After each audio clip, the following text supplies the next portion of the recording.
শুরু করে নবীর হাত বলে হইতো না, হাত চলান না না আপনার হাত যেতেন তো নবীর তরিকায় চলা, আল্লাহর হুকুম মানা, মাত্র কোনো কিছু করবেন না আল্লাহর হুকুম ছাড়া।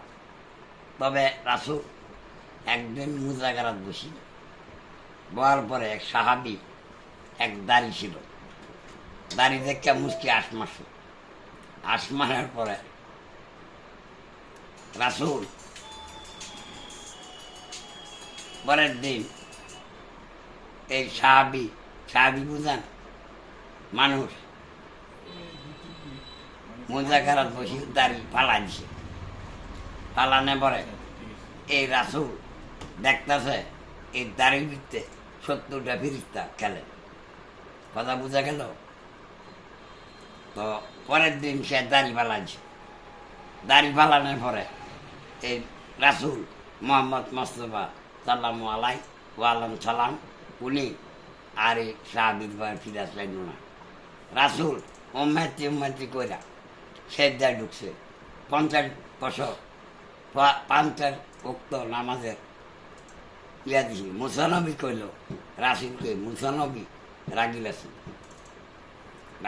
পরে মুসানবী কইল যে হুজুর কথা বলি, কয় কি 50 ওয়াক্ত নামাজ কেউ প্রার্থনা করত, কিন্তু 5 ওয়াক্ত দেন আল্লাহর কাছে, সে আল্লাহর প্রিয় বান্দার দোষ মন তার আর একমাত্র দয়া করবো রাসূল, এছাড়া দেখার মতো আর কেউ নাই।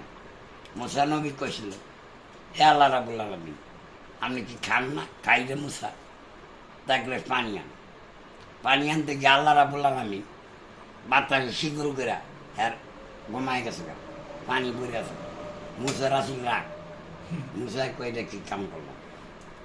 তো কষাই ব্যস্ত যাইব জম্বু কষাই, কথা বুঝছেন কেমনে?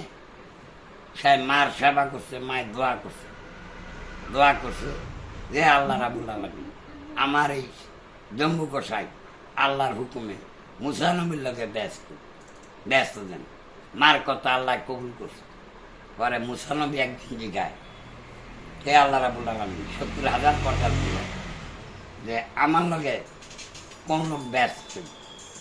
রাসূল বলো আল্লাহ কইতেছে তোমার লগে জম্বু কষাই যাইব, জম্বু কষাই গেলে